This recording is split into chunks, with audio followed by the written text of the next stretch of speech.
এখন পাহাৰীয়া চহৰ চাৰিওফালে সেউজীয়া পাহাৰ আৰু ঠাণ্ডা বতাহ আৰু তাৰ মাজতে হাজাৰ হাজাৰ গোলাপী ৰঙৰ ফুলেৰে ভৰি পৰে ৰাস্তা উদ্যান অথবা ঘৰৰ পদূলিবোৰ এয়া কোনো জাপানী পোষ্টকাৰ্ড নহয় এয়া হৈছে আমাৰ সমীপতে থকা মেঘালয়ৰ শ্বিলঙৰ শৰৎকালত শ্বিলংখন ভৰি পৰা এই গোলপীয়া আৰু বগা ৰঙৰ ফুলবোৰ হৈছে হিমালয়ান চেৰী ব্লছম জাপানত এনে ফুল অৰ্থাৎ সাকুৰা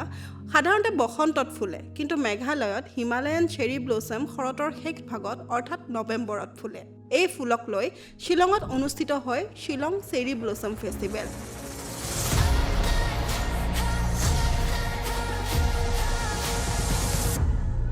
আপোনালোকে জানেনে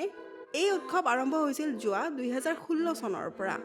শ্বিলং চেৰী ব্লছম ফেষ্টিভেল কেৱল ফুল চাবলৈ পতা উৎসৱ নহয় ই মেঘালয়ৰ প্ৰাকৃতিক সৌন্দৰ্য ইকো টুৰিজিম কালচাৰক সকলোৰে মাজলৈ লৈ যোৱাৰ প্ৰয়াস ইষ্টৰ পৰা আৰম্ভ কৰি ভাৰতৰ বিভিন্ন প্ৰান্তৰ আৰ্টিষ্ট আৰু স্থানীয় খাচী আৰ্টিষ্টৰ পৰা আৰম্ভ কৰি ভাৰতৰ বিভিন্ন প্ৰান্তৰ আৰ্টিষ্ট আৰু আন্তঃৰাষ্ট্ৰীয় তাৰকালৈকে বহু শিল্পীয়ে এই ফেষ্টিভেলত অংশগ্ৰহণ কৰিছে যেনে ধৰক এই ফেষ্টিভেলৰ আগৰ এডিশ্যনসমূহত নিও